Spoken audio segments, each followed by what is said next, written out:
leadership. Thank you. Women's leadership in government relations, advocacy, lobbying, and associations and sectoral associations. So we have tremendous interest in speakers from different sectors, and I will ask also our speakers introduce themselves. But firstly, I give to you interesting points from statistics. So today it's not so big problems of women's leadership here in DC, but so every 6 places from top lobbyists in DC it's women, so pretty good. And Center of Representative Politics also count that women represent more clients. So one woman represents more clients as a lobbyist than men. So it's interesting. And if compared with European Union, it's 25% of all lobbyists who register. It's women. So not so good situation. And we know that it's still challenging because women mostly do like advocacy work, and in European Union, as you know, also religious organization register as a lobbyist. So, and if we spoke about market of Eastern Europe and Central Asia and Africa, it's less women who work in this sector, and of course less women who represent their interest in parliament and in central power. So if you're interested about this discussion, you can find on IGAPA net our previous discussion. It was 7th Government Relations Forum, and we have a lot of numbers, a lot of cases about women's leadership in parliaments in different countries. But today we will give a chance to the best professionals from sector give their perspective on this issue, how women can work in government relations sector, also represent their cases in advocacy and represent their cases in related professions, I mean in public relations work and so on and so forth. So let's move forward to short introduction of every speaker. So please, every speaker have 1 minute to represent themselves. Of course, it's mostly guests and our Zoom community and all community which have our newsletter have your bias, but it's better to know you in person, you know, so please 1 minute to every speaker to represent themselves, their work, and points which they want to focus on. So Sarah, can we start from you? Sure. Yeah. Great. Good evening, everyone. Oh. Take the mic. Good evening, everyone. My name is Sarah Faye Pierce. I am the head of government relations for a company called Paychex. We're a human capital management solutions company, and so we provide a broad array of HR services and payroll for small businesses across the country. And so we have 730,000 small business clients in the United States and in Northern Europe.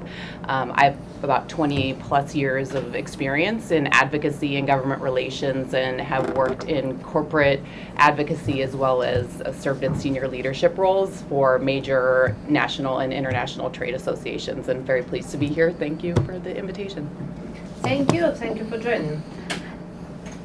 Hello everyone, thank you for this conference. It's a very important topic, and right now for Ukraine it's very neat, and I'm very happy that we have today so international guests. It's amazing.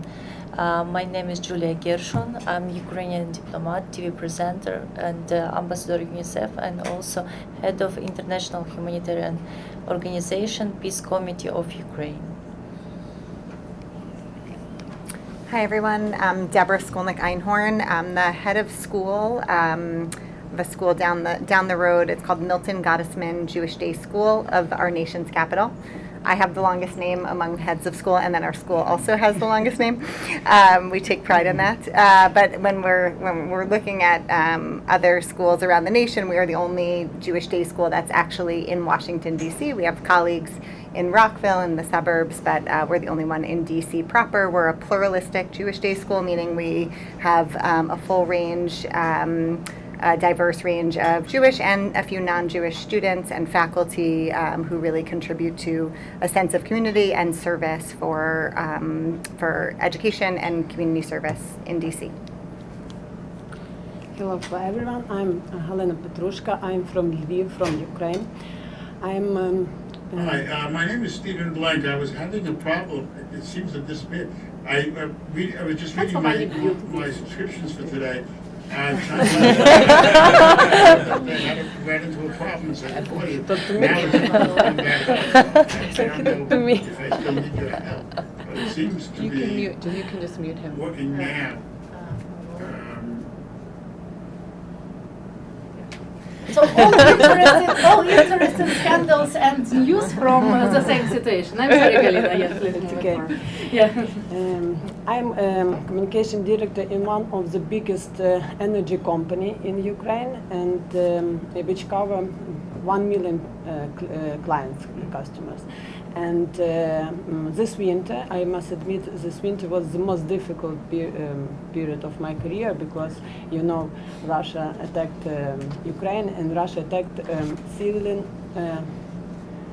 infrastructure, and I work like a PR director. I must define this Russia propaganda, and that's why it was very difficult. If it will be interesting for you, I will tell about my experience. For sure, that's why we invited you. Mrs. Saidi also joined us by Zoom. So it's your 1 minute introduction. Sure. I hope you can hear me well. Yeah. Thank you for that introduction. Katerina, my name is Shoki Saidi. I'm a member of the National Council of Resistance of Iran. I'm also formerly, when I in town, traveling extensively, adjunct professor, most recently at the University of Baltimore. Specialty is international relations, and that's kind of a short bio. Katarina, because I do have time limitation, unfortunately, having to leave at 6, any comments that I can make at the beginning, if you can accommodate that, I'll be more than happy, and then hopefully those come, and I'll still be here for any questions and answers. Okay, sure. Then the first question will be to you, but I will ask one more lady to join us. So it's Lada. Lada, we invite you also to this panel. Can you represent yourself? We know that it's late night in your, you know, in Kyiv, yes? So please represent yourself and join our panel.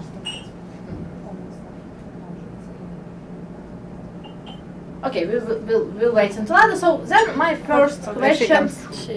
Yeah, Lada. Yes. Yes, sorry. My name is Dr. Lada Roslitsky, and I am the founder of a defense and security company focused on developing Ukraine as a keystone in global defense and security success. So I will be speaking to you today about leadership in the defense sector in Ukraine and what is lacking and how we could potentially develop the private sector in industry in Ukraine. Thank you so much. So then first question will be to Mrs. Saidi. So you represent Foreign Affairs Committee at National Council of Resistance of Iran. And I know from our previous work and conversation that you do a lot of advocacy work on the Hill. And it's like more than 20 years you do that, as I know. So can you shortly, like from 3 to 5 minutes, explain how you do that? And maybe share some cases from your work. For example, we advocate this issue and we get this bill, so this decision.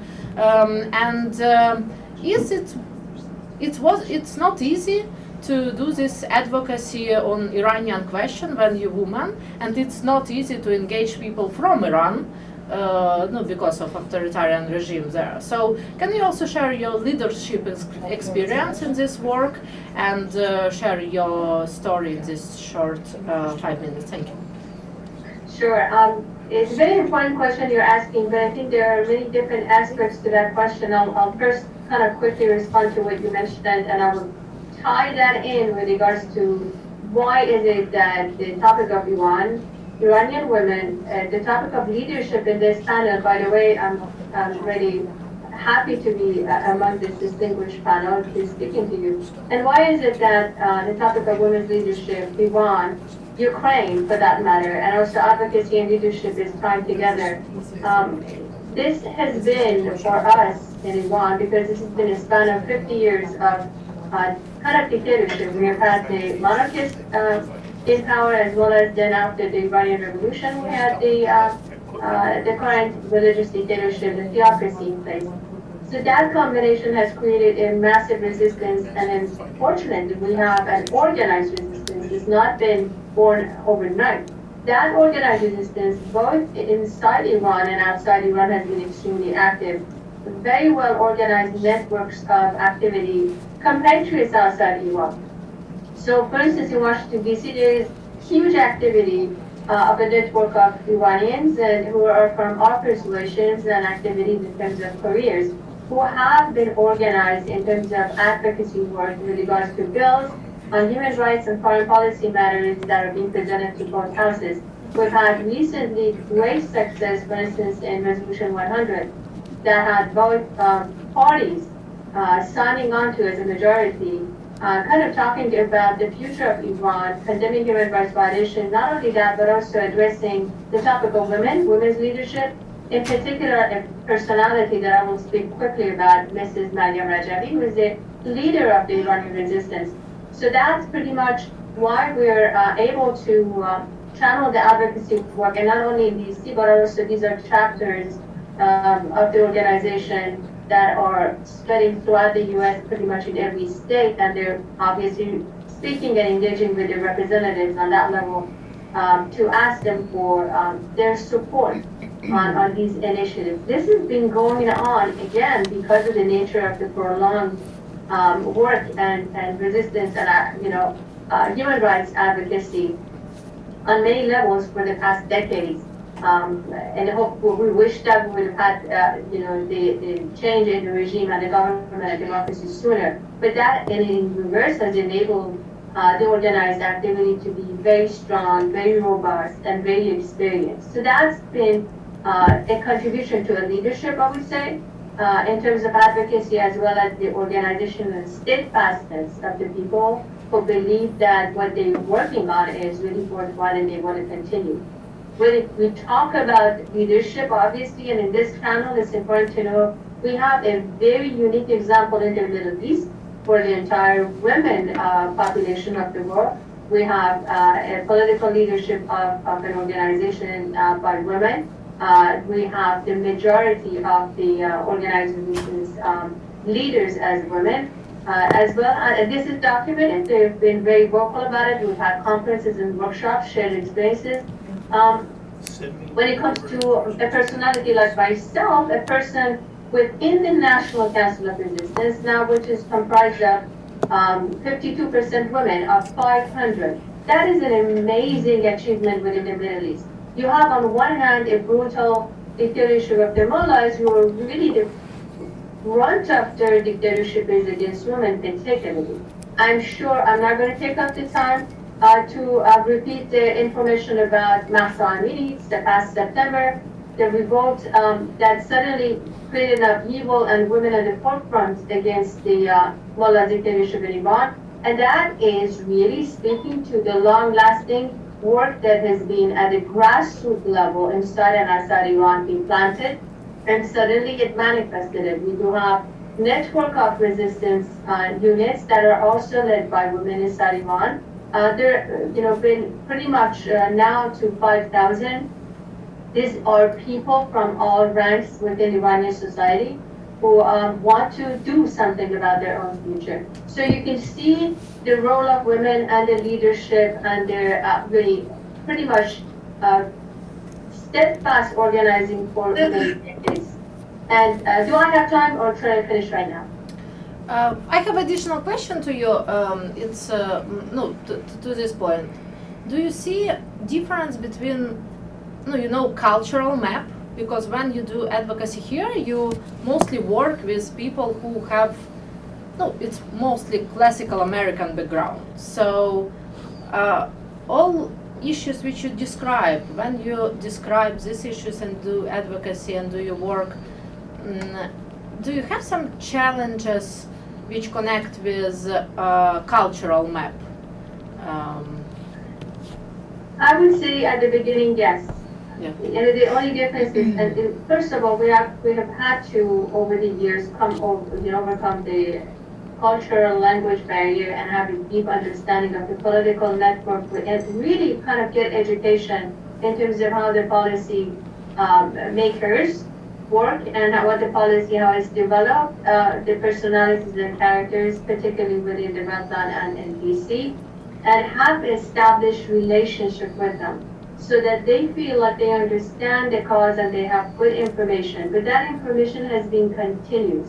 It's not been one time. It's been visits to the office. It's been establishing that relationship and understand what the need is and what the questions are so that we can have the right answer and responses. But I would say it's a continuity of getting to know them and become really an extended member of their team in terms of providing information on a timely manner so that they feel like they can go to you and answer, get the answer to the questions that they have. Because they feel like you are so grassroots and so connected with inside that you can have the fresh information and up-to-date information for them. Mm-hmm. Thank you so much for these insights, and I hope we will see you, because last time Mrs. Saidi also joined Ukrainian Advocacy Days on the Hill, so we have some meetings about women leadership in this sector also with Mrs. Part, so thank you for this support. And thank you for your work. So we move into Sarah, and Sarah, one of the best government relations and professionals and lobbyists here on the Hill. So now she works for a company which on NASDAQ, so it's a very huge company, leader in their sector. So Sarah, can you share with us some your experience? Is it hard for you to work in this sector as a woman, or it's just no difference? And maybe also some insights and some challenges which you have in your government relations work, and is it challenges for you as a woman, or it just challenges for all people in profession? And maybe you also can share some interesting case to us and how you're moving forward with this case. Sure. Please use this microphone if it's possible, and I also will ask all colleagues who are on Zoom to mute yourself when we have speaker in our audience. Thank you. Great, thank you for the question. The thought comes to mind, miles to go before we sleep, and certainly, I was trying to do math in my head, but I am a lobbyist because I can't do math, but 23, 24, 25 years that I've been here in Washington, D.C., and to see the tide shift from the opportunity that as women wasn't necessarily available in 1998 to the opportunity that I have now to lead government relations for a $5 billion company, 16,000 employees, 750,000 clients across this country. And it's an incredible honor, but it's been an incredible journey and a hard-fought journey. And what's very important is to demonstrate your capability, to demonstrate your leadership qualities, to always have done your research, to always have your facts straight, to always have a compelling story to tell, to be able to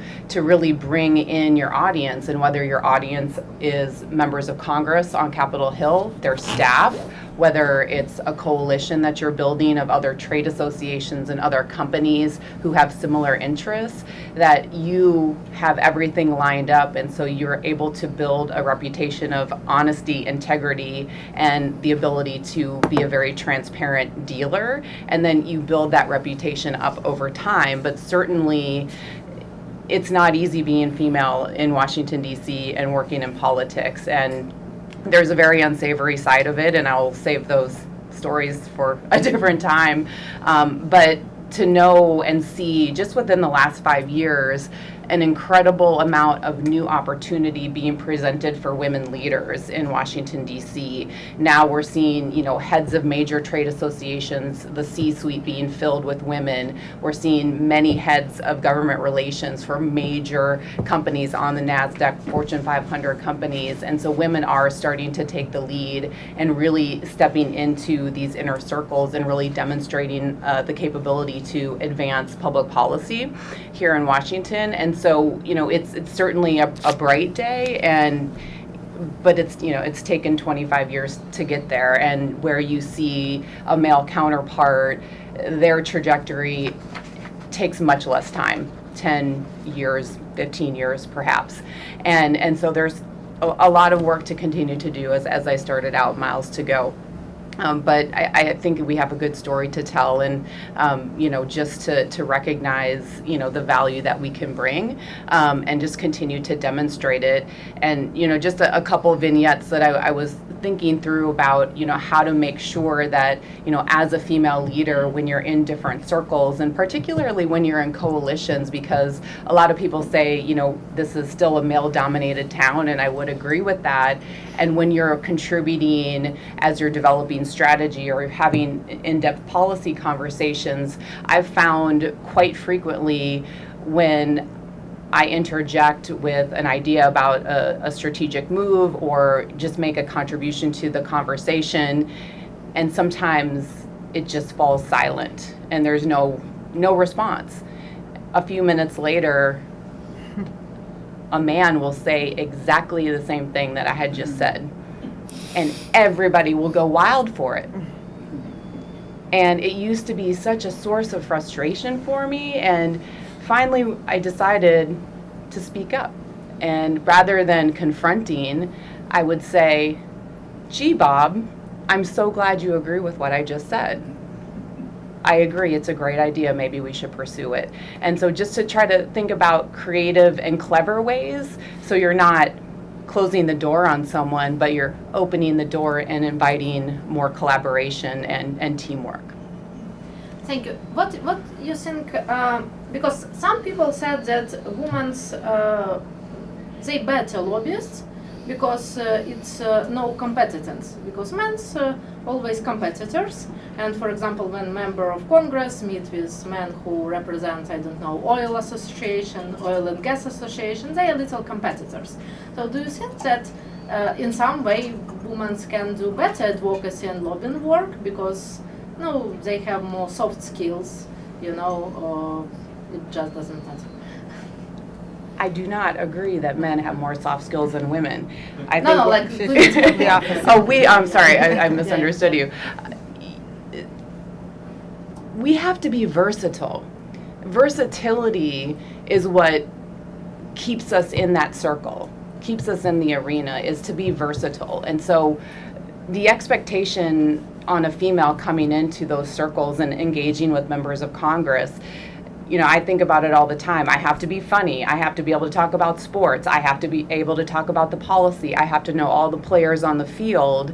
And I have to have all of that down better than the man, because they come into that situation and they're just kind of, rubbing elbows, and they're, joking and jawing around about whatever it is among the guys. And so to me, I've always, tried to come into that circle and not necessarily become one of the guys, but be able to hang with the guys.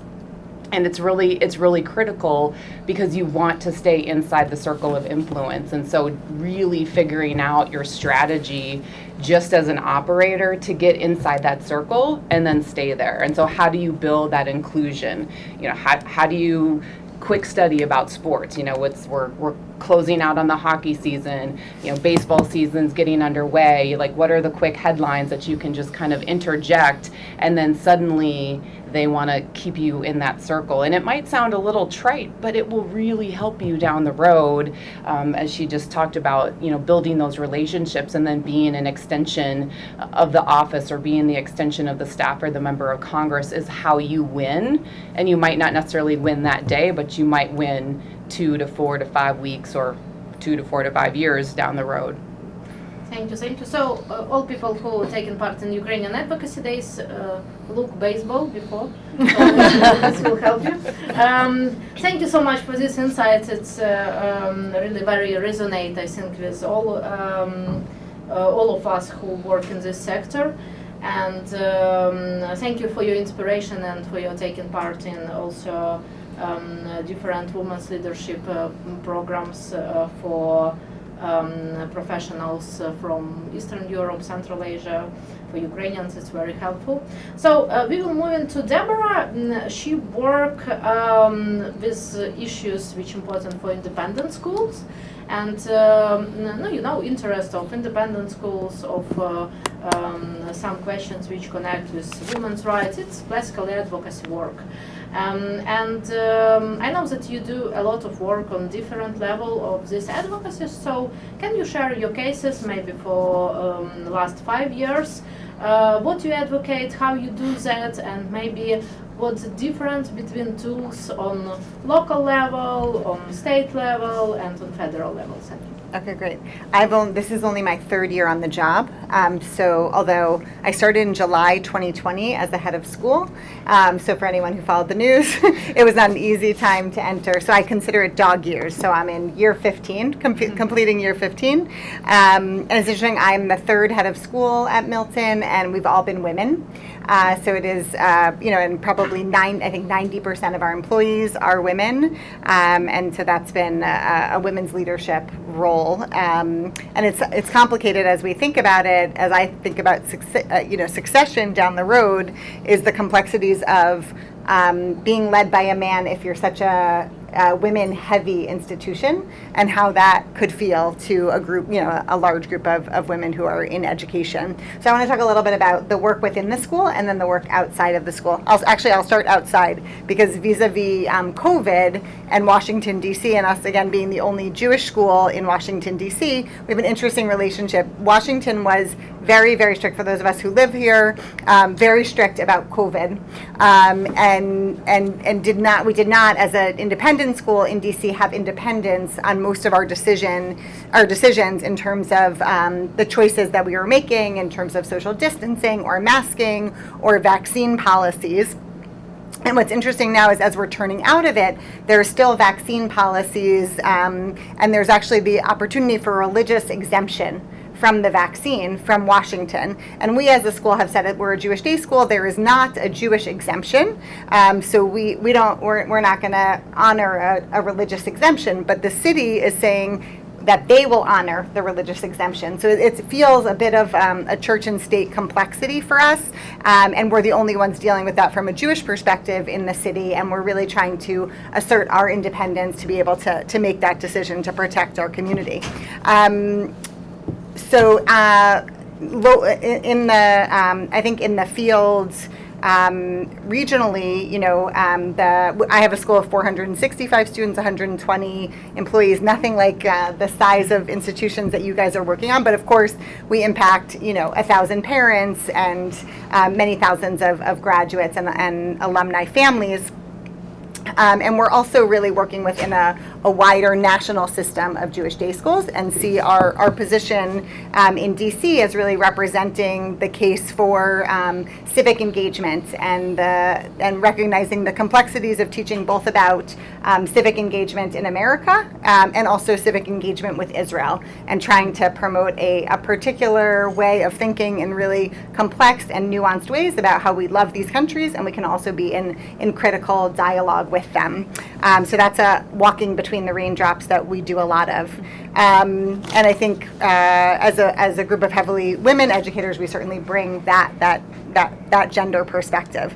But I think within within the school, one of the things that I think a lot about, I came in, I'm the mom of 3, and we're a religious school, so that's part of our values, is to be oriented toward family and recognizing people as professionals and as having, holistic personal lives as well, and thinking about how do I as a female leader for men and women within our organization really share how transparently about how I'm balancing work and life, and as the leader, how do I do that? I really narrate it. So I tell everyone more than they want to know. I'm going to a soccer game. I'm going to a medical appointment. I'm going to be out because my daughter just got home from Israel and I haven't seen her in 3 months. And I am explicit about those choices that I'm making because I want to honor that other people, the men and women in our organization, should be making them.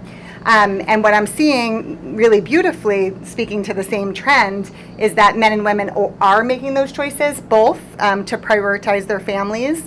And I got a few calls this year. I've been speaking a lot about empowerment, the empowerment approach, which I can talk more later if we have time, but how do we do these jobs in a sustainable way? And the only way to do these kind of CEO level jobs, I think, in a sustainable way is to empower your team. And so that we're sharing the load, we're sharing the workload and the mental load. That's the only way that we can do some of these really big jobs. But I've gotten calls from aspiring male heads of school around the country saying, can I do this in a way that's sustainable? That wasn't a conversation 10 or 15 years ago. It was mostly men coming into these roles and with very young children, much younger than mine, and just going for it. And I think we are entering a new generation of men also wanting to advocate for themselves and their families and considering that balance as they enter the role. So as that happens, I believe women will have a easier path to leadership because on the home front, we have men and women who are trying to recognize that balance and strike it together. Thank you. One more question to you to detailize. How many do you work with other independent schools with the same advocacy interest? So you have some association, and how it works, or every school do it in the direct way? No, so we have several associations. We have something called the Association of Independent Schools of Greater Washington. And so Maryland, DC, and Virginia, we all work together, but I then work on an advocacy group within that for all DC heads, and we meet with the heads of local government to advocate on behalf of educators and education within the city. And I think those local government folks recognize that independent schools are a draw for people who are potentially considering coming to work in DC. Is there going to be the right school for their child? Will there be the right fit? My child has special needs and needs that kind of schooling. Do we have that here? Do we have a Jewish day school? Do we have the right all of these parochial schools so folks can get here? So we all do that work together. And then I am also part of an organization called Prisma, which is all the national umbrella organizations for Jewish day schools. And that used to be actually by denomination, and now it has become one singular organization. The donors said, we're not funding 4 of you, we'll do only 1, and so they brought us all together under one umbrella, and of course we're more powerful advocates in that way. Very interesting, because sometimes people think that lobbying in business it's hard, and lobbying in for example, some issues which connect with advocacy, it's easy. I think sometimes it's more hard because it's too much stakeholders. I know that in general issues, maybe not with independent school, but with public schools, they have a board also. And there's no money behind it, right? There's no money behind the lobbying and the advocacy. Yeah. It's just person power, but there's not money, and we don't have people who can be dedicated to that because they're with the students. Yeah. Thank you. Very interesting. Now we'll move in. Now we will move into Galina. So my question and we will ask all questions after discussion if it's possible. Galina work a lot with PR issues, and so first of all, in Eastern Europe and Central Asia, people who work in campaign management, PR, also in law sometimes, they also do government relations work. So it's If in the United States and in Canada it's pretty focused, so if you do lobbying, you do only lobbying. If you're professional in advocacy, you do only advocacy. In our countries, sometimes you must have more wide range of responsibilities. So, we trying also to explore how related professions work. So Galina will explain how in question of many multi-stakeholders work, her work as public relations professional, work together with lobbyists of her company and her holding. So, but please represent a little bit how your energy company work, because maybe for international guests it's not so obvious. Thank you, Halina. So your time. Maybe I start with how energetic system work in our country. There are generation, there are transportation, and there are distribution. I work in distribution company, and in my country mainly with communication with journalists, with media, with everybody, do distribution company. That's why when Russia attacked my country and when Russia attacked energetic infrastructure, my duty was to explain to everybody, to people, that how it work, how Russia propaganda work, and because Russia want to convince our government, to convince maybe people who work in energy company, and that's why it was very difficult to explain this. And yes, it's in my country, my profession included not only communication with media, with journalists, but with leaders of opinions, with activities, because when it start, many people want to make strike, and that's why I must do different decision to stop this the strike, to stop this how to say bad opinion, погану думку про про те, що. So you mean that Russia, so it was a lot of informational war, and as I understand, also many people deny to pay any money for electricity. When 1 million people read news, and in news Russia put information campaign that, oh, it's war started, so not pay anything for electricity and other household fees. And you know what is the impact to company, because Galina represents huge company, and for government at all. So her function also was to fight with these messages in press. Yes, and how you do that? Explain to us, please. Many different. I live in Lviv, this city near Poland. Yes, and many foreign journalists come to Lviv, and we together make some information message, not just in Ukrainian, but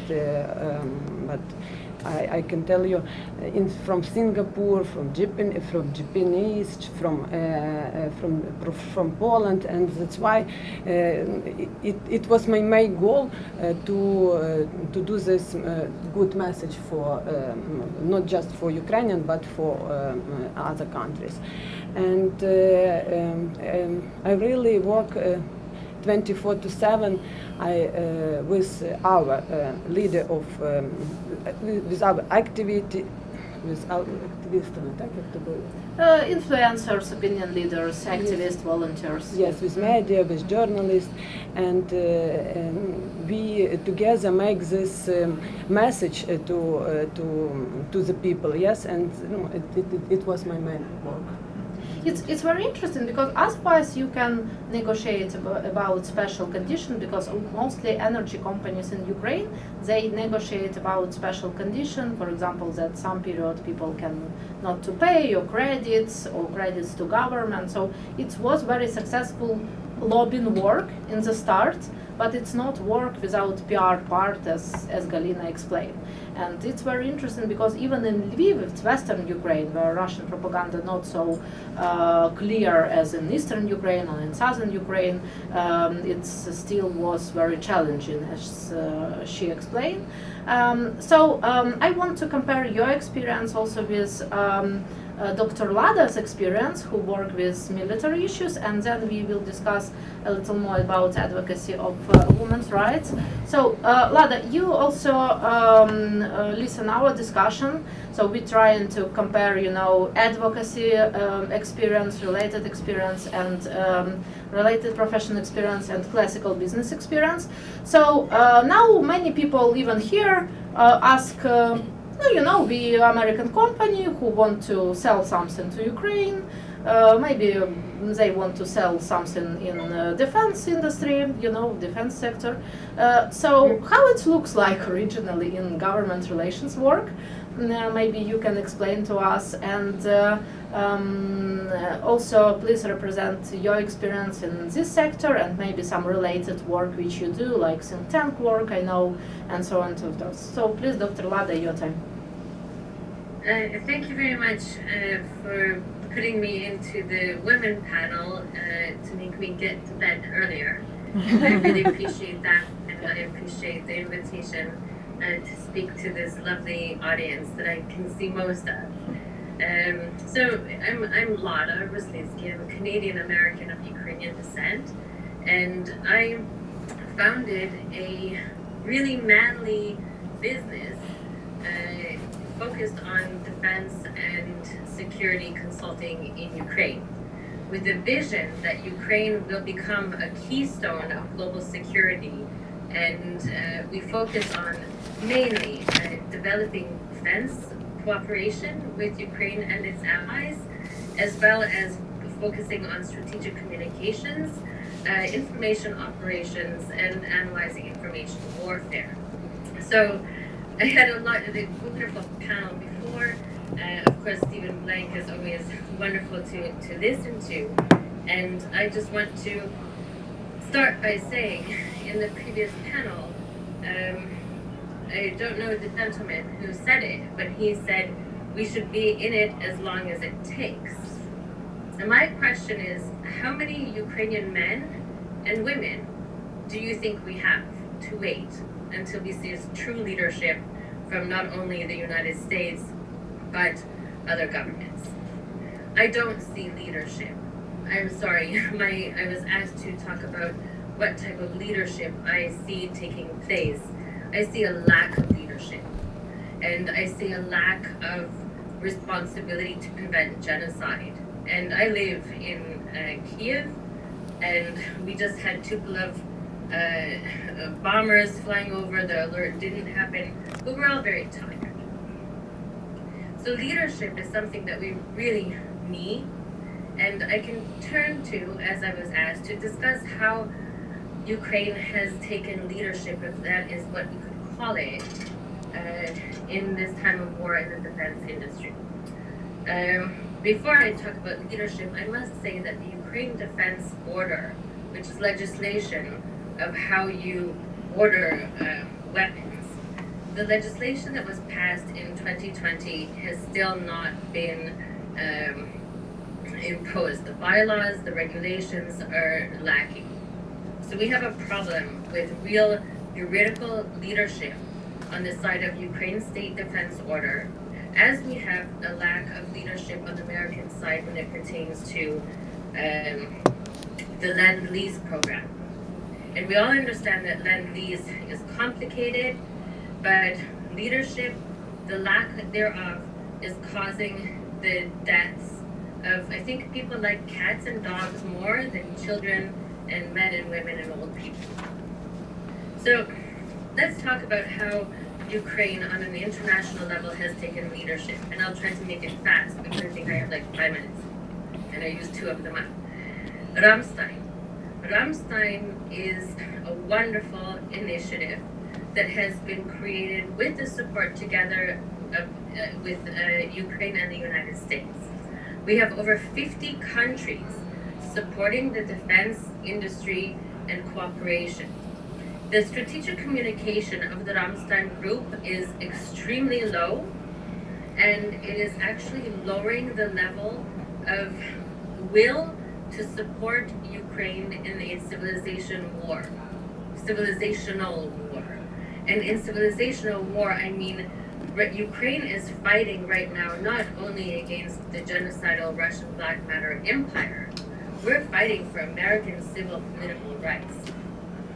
I see a lack of leadership when we examine the media landscape of the United States.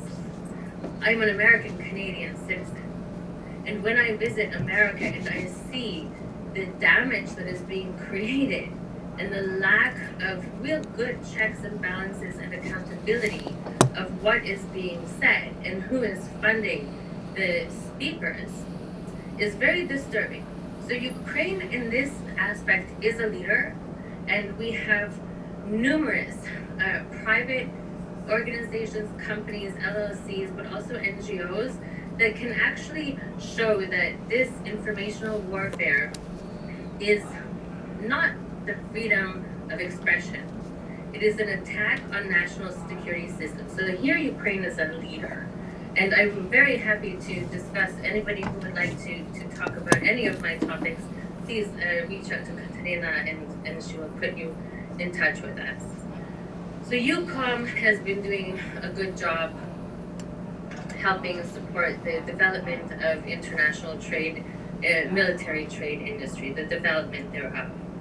Exporting and the development of weapons in Ukraine. As we all know, Ukraine, am I frozen?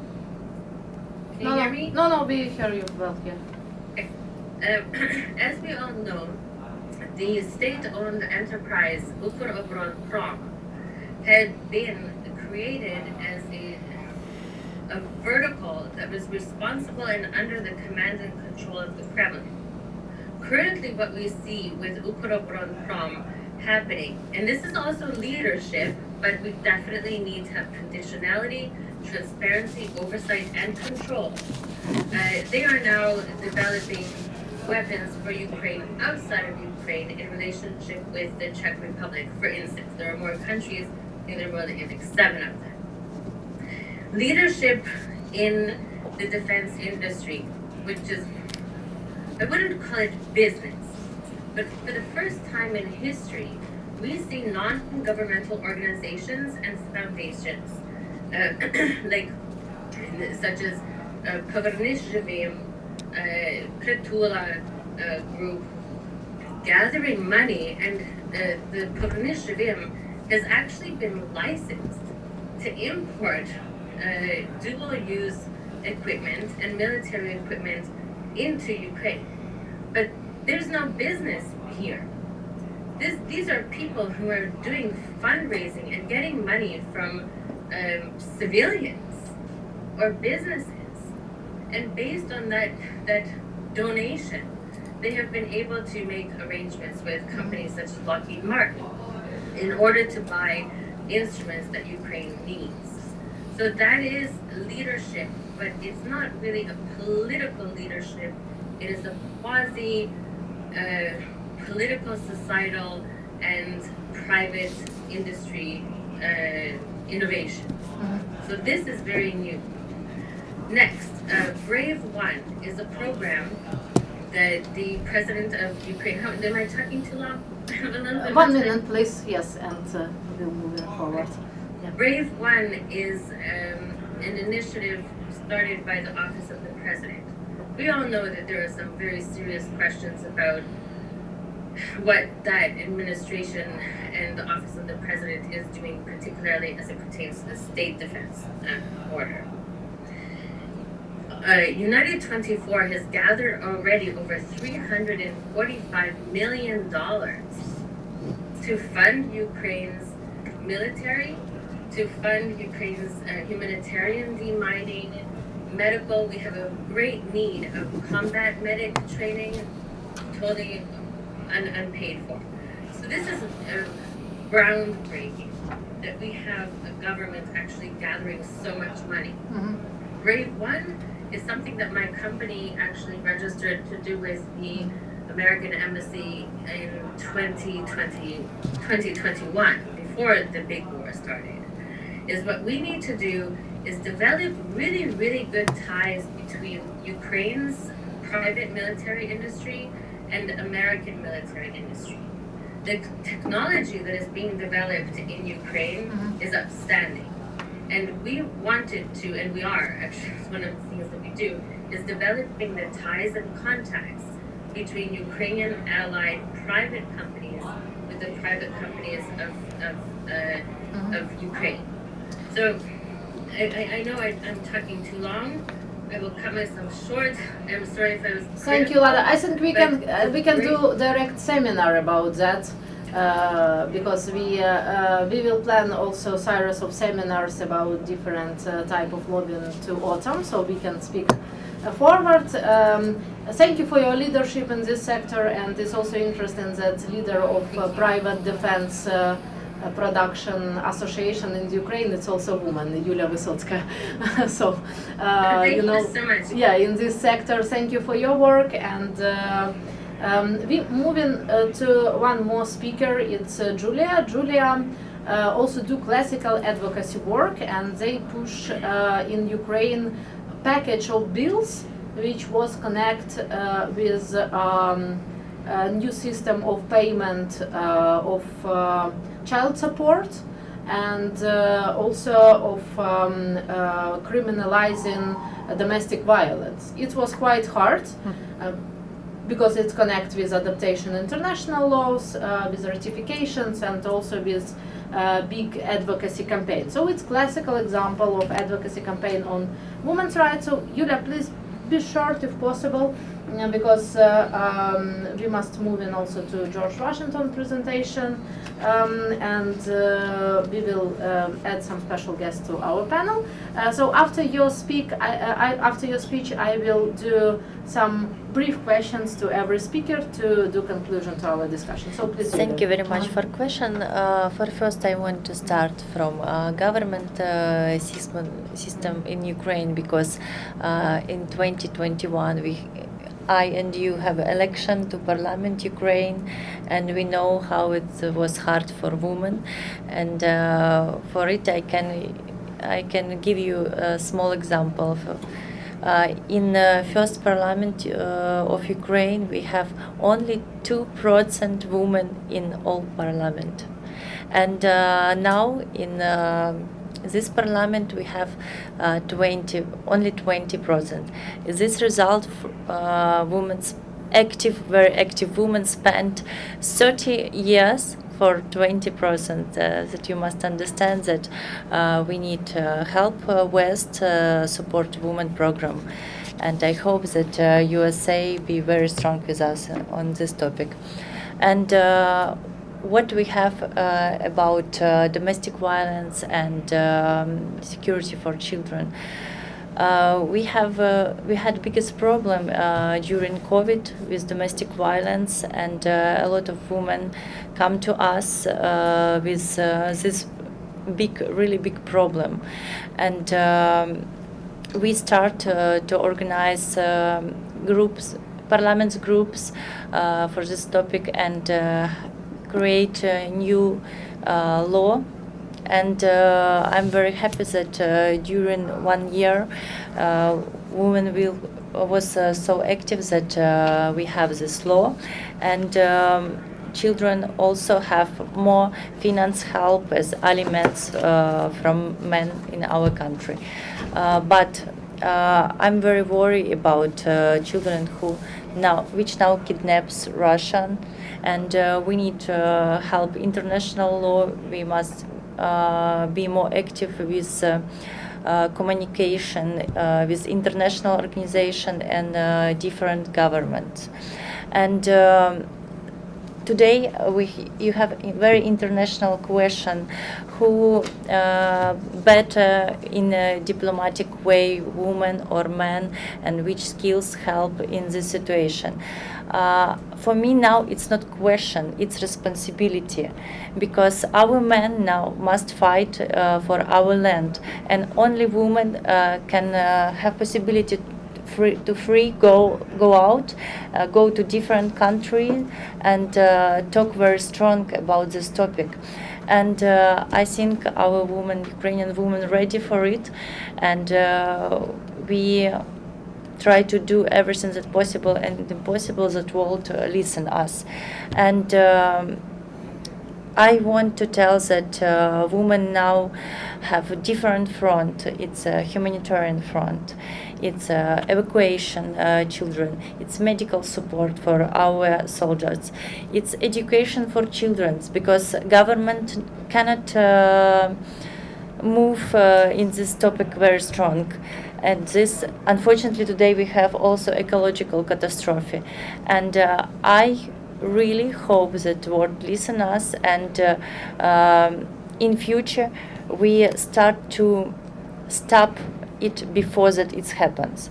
And also humanitarian help. We evacuate more than 10,000 children during this war, and it's my case that, for example, a group for England to London was so difficult because it was children in hot region, and it was children who lose parents, who have not biological parents with us. And it was biggest problem, for example, because we understood that in UK law have not this kind of visa for children with not biological parents, and we must change law during 1 month.